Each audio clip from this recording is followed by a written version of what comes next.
My next guest will be back in action on July the 8th when he takes on Ali Zebian at NEF 53. And of course, it is Ryan Stone Cold Sanders. Ryan, how you doing? I'm doing good, man. What's up? How you been? I'm good. I'm good. Has the Stone Cold nickname stuck yet? Is that being talked about around Nah, the it hasn't gym? stuck yet, dude. But like, maybe if I bick my head and really sell it. Well, you got everything else going, man. The in cage, post fight beer. I think Yeah, the wardrobe is kind of spot on too. Like I'm I know. surprised I'm that there. that's I'm there. I should switch it, like be a phoenix and born again as the Stone Cold. okay. I love it. I got to talk to Primo a little bit more about that. A lot to get to here. So let's just dive right in, man. NEF 50 was your last fight. That was in November. That was for the title against Jonathan Piersma. We know what happened there. That fight didn't go your way. We'll dive into Yeah. that here shortly. But first, just, what has life been like for you since? I'm sure you've just been, in the gym, getting better. Yeah, man. I just been in the gym grinding, Vision Quest with Primo and the gang, just trying to get better at that, and just that's about it. Just like enjoying life, and training. That's about it. I'm kind of lame like that. Are you still at Pepino's? That I know you Oh enjoy hell that job. yeah!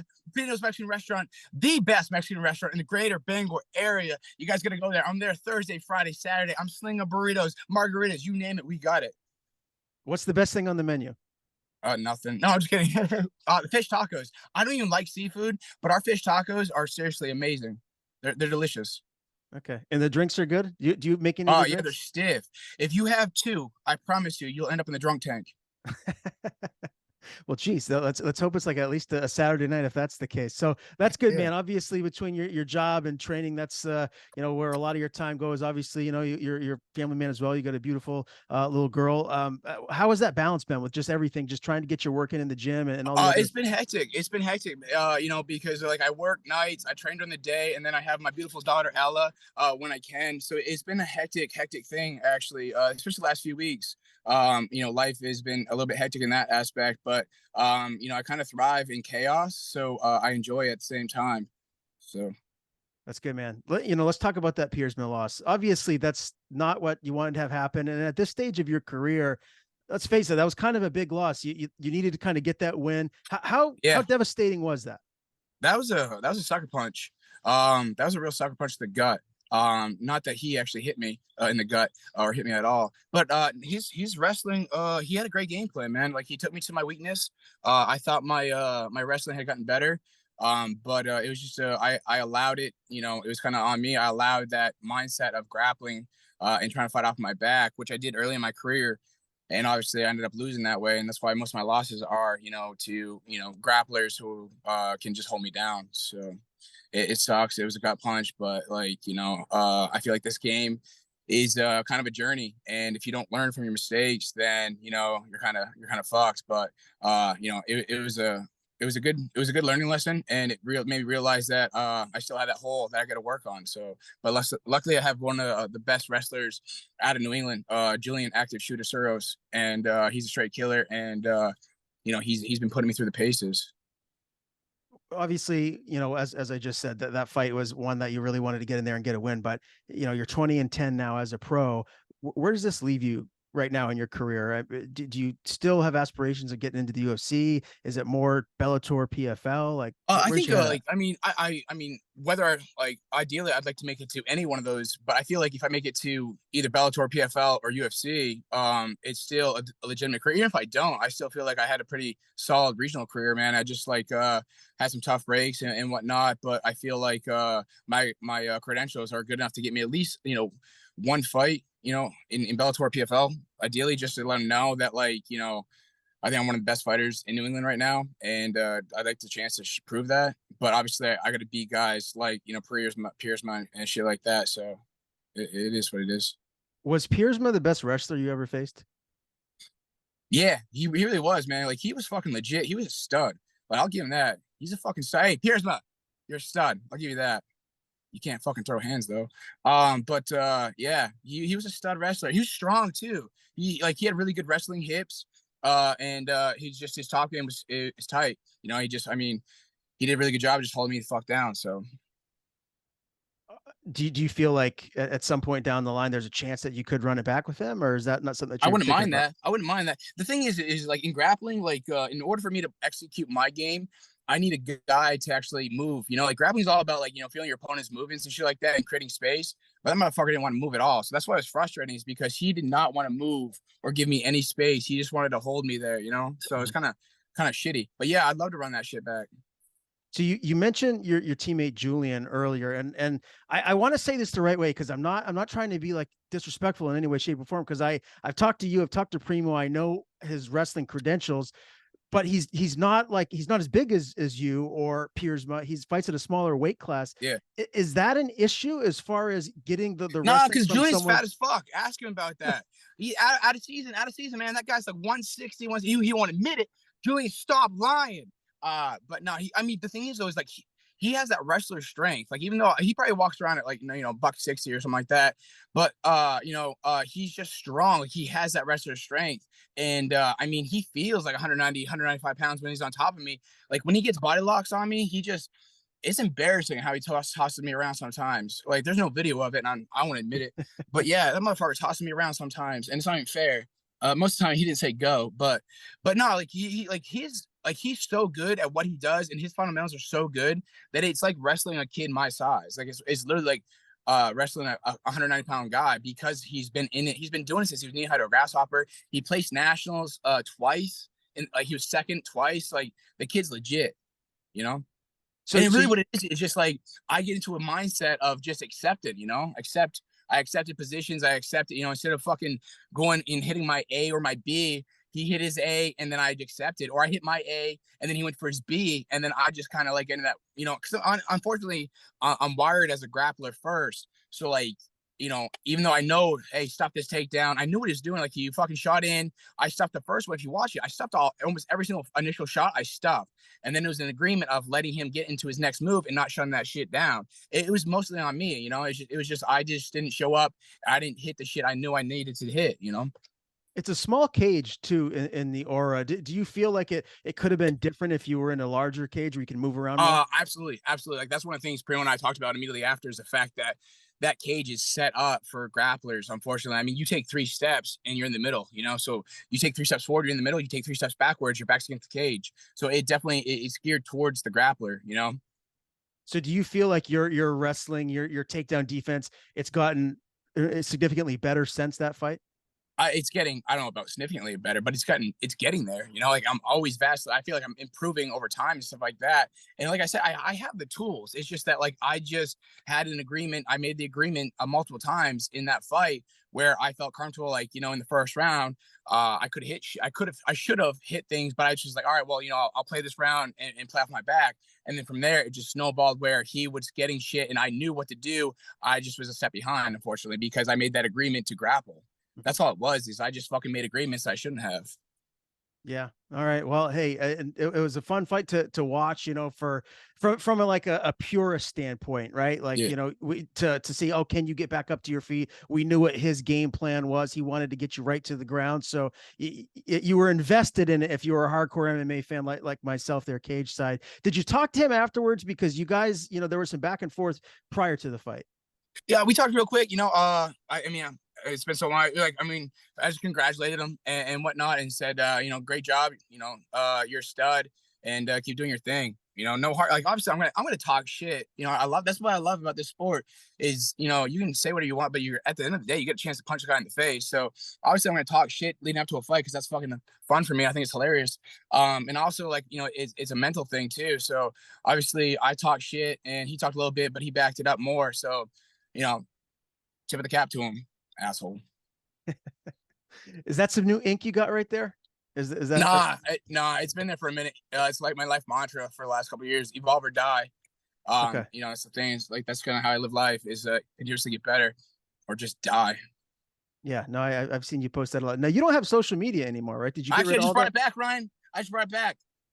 It's back on Facebook. Ryan G Sanders the first. That's me. Come find me. Okay, all I'm right. fucking funny as hell on there too. I have no doubt, my man. Let me get a couple of fight predictions from you before we dive into this fight with Ali. UFC 290 is the same night as NEF 53, which There's a lot of great cards, Mm. fights on that card. Who do you think's Bold going to move by win? the UFC to go up against me. It's a bold move. Right, it is. It's a bold move. We'll see how it pans out. But the 145 title, Volkanovski and Yair, and then 125 title, Brandon Moreno and Alexandre Pantoja. Who do you see winning those two title fights? Uh, it's hard again. Volk is nasty, man. He's so well rounded. He's been in there with everybody. Volk easily. But Yair's a killer too. You know, you can't, he always is there from literally from bell to bell, he's there.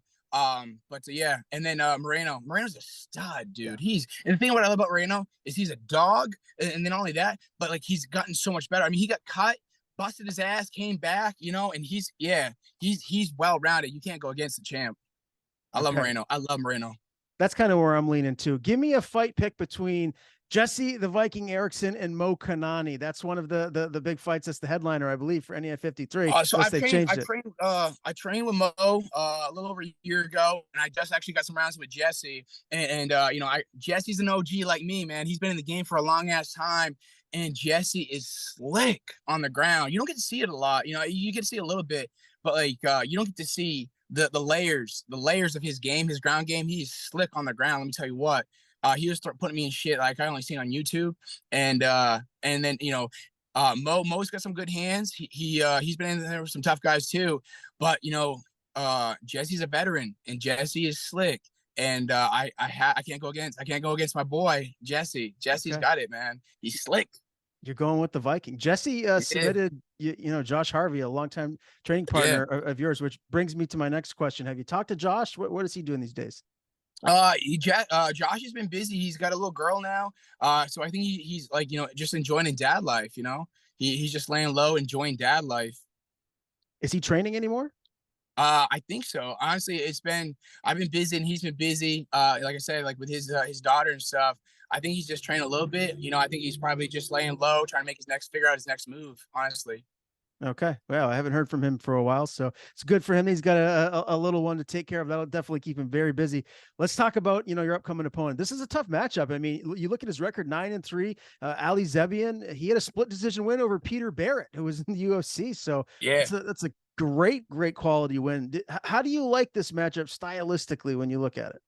I love it, man. I love it. I think, he's a little spark plug. Him and I are built almost identical. If you look at the photos, we're built identical. But no, he's a spark plug. He's got decent striking. I know he has a wrestling background. So I mean, like looking at paper, he almost looks like my Achilles heel. A rugged fuck who can wrestle. But I think he likes to strike. So the thing is like everyone says they like to strike with me until they start striking with me, and then they all become fucking stud grapplers. So we'll see. We'll see what happens. I'm gonna put hands, knees, elbows on him, and some shins, and I assume he's probably gonna shoot in. But the thing is, he was scheduled to fight Pockets, and Pockets fell out. So I think whatever game plan he had for Pockets, he's going to try to carry it over to me. I just think I'm a lot better version of Pockets, So that's why I think they took this fight is because they had a similar opponent, and I think they're going to switch it over, whatever the game plan was. But everyone's got a game plan until they get punched in the teeth. When you say spark plug, what does that mean? I've never heard that term used in MMA. He's short and thick, man. He's rugged as fuck.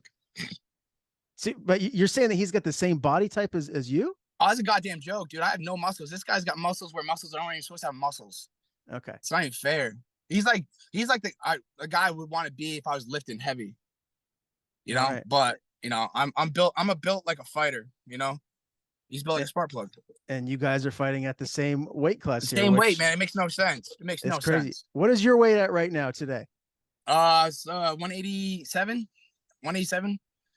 I mean, I took this fight, and I was 193 when I took the fight. So I mean, I was like walking around at decent weight, but that was after like it was my birthday weekend, so like I had a couple Bud Lights and whatnot. So I woke up with 193, and then when I signed the contract, I was 187, but that was after a good sweat.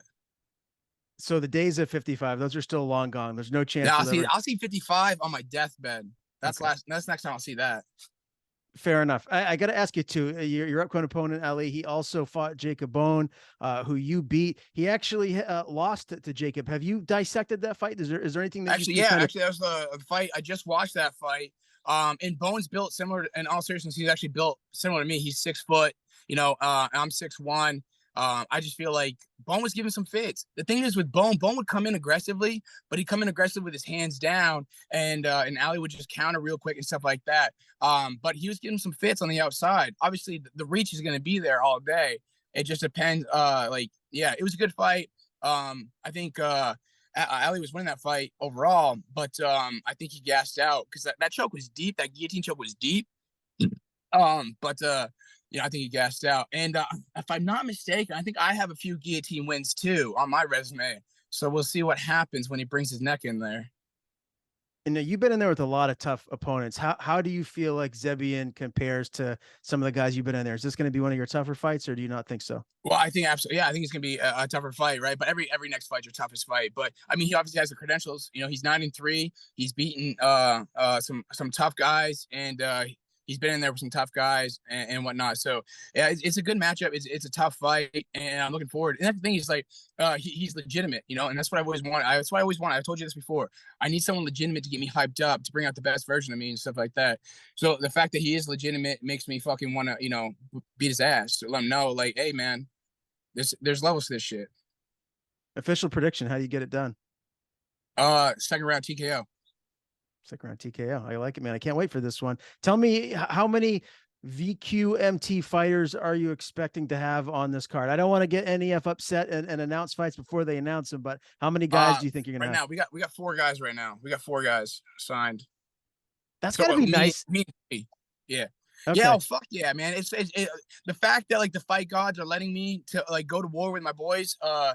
It's nice. It's nice to have 4 guys on there. We're all chasing the same thing. Like we going through the camp together. Because like I was training, like I was still hoping. I was holding out hope to get a fight. So I've been in camp, for the last 4 weeks, anyways. Because I was hoping that a fight would happen, and luckily it did come to fruition. So I've been right there grinding with these guys and the other guys that are fighting and shit like that. So we roll deep at Vision Quest. We're a bunch of bad fucking dudes. Yeah, I was gonna say it's been a minute since we've seen like a large number of Vision Quest fighters on the same Yeah, card. So yeah. that's nice, man. And the gym has moved, right? So you guys are at a new location now. How is that? Yeah, 418 Main Street in Pittsfield. That's in Maine, people. Okay, thank you for the clarity on the state that it's in, Ryan. Is the new space nice? Is it big? Does it give you guys enough room to move around? Yeah, yeah. So it's a nice big open space. There's a lot more, movement, or space for us to spar and shit like that. So we're not rolling up on each other and stuff like that. And it's great because it traps the humidity. So like last couple of days we've been sweating. We've been putting in work. We've been sweating. So yeah, but it's nice open space. We got the mats, and then right around the edges are the Muay Thai bags. So it's nice. It feels just like Thailand. I assume. I've seen videos of it. Anybody new that's come through the doors at Vision Quest? I know Primo's always posting pictures of a large groups of you guys post workout. Anyone new that's come through the doors to help you in Yeah, particular? yeah. So we got some new team. Big J is there. We got Simple Ben. Scraps is back. And then we are the old, Timmy and his son Ludacris. They're not father and son, but I swear to God, if we put them next to each other, you'd be like, that's his dad, that's the son, and stuff like that. And we got Emo, and whatnot. We got a bunch of killers, man. Fast Eddie, Maximus, just straight killers, man. Old man, Gaudette. But yeah, we got a good group of guys. You said Simple Ben. Why do you guys call him Simple Ben? Because he's a genius. He's a goddamn genius. But then he's just he's so simple sometimes. It's funny. Like it's crazy. Like he will literally quote stuff from like he's like, well, if you think about like the treaty for Versailles back in and we're just like, where's this come from? The guy is just like he's a walking encyclopedia. And then as a joke, we call him Simple Ben. Okay, so yeah, so you're joking about it. He's the Yeah, opposite of because he's a simple. goddamn genius. He's a Okay, goddamn genius. I was gonna say because that sounded like kind of like an insulting nickname, Simple Ben, but that's the opposite. He's actually a genius. So you Well, guys are we narrowed it down between Simple Ben and Thick Ben, and he chose Simple Ben. So fair enough. I because like he's it. Man. also built like a spark plug. You guys have such a seems like you have such a good rapport with one another. Is just the team continuing to get closer and closer as you guys kind of evolve? Yeah, oh yeah, we're a goddamn yeah, we're a family. We're not even like a team, we're a fucking goddamn family. Like it's about just we're just all on the same page. We're all just there for one another. And it starts with Primo. Like he just cultivates a family type atmosphere. And it just trickles down, you know, it's just like one of the best places I've ever been a part of. Like the gym is just it's incredible. It really is. Yeah, I hit up Primo. We're definitely gonna have to get another interview in before this upcoming NEF event, especially with how many Vision Quest fighters are on this card, so we can kind of preview it and break it all down. Ryan, I can't wait to see you back in there, man. It's been far too long. Again, July 8th, NEF 53. Ryan Sanders makes his return to action against Ali Zebian. Always great talking to you, buddy. Before we do sign off, I want to give you the floor. Tell people where they can follow you on social media. If you have anyone to thank, anything to plug, the floor is yours. Like I said earlier, Ryan G. Sanders the first on Facebook, D&K Herbal Solutions, Green Thumb Organics, Ben's Auto Body. You know, all the sponsors appreciate it.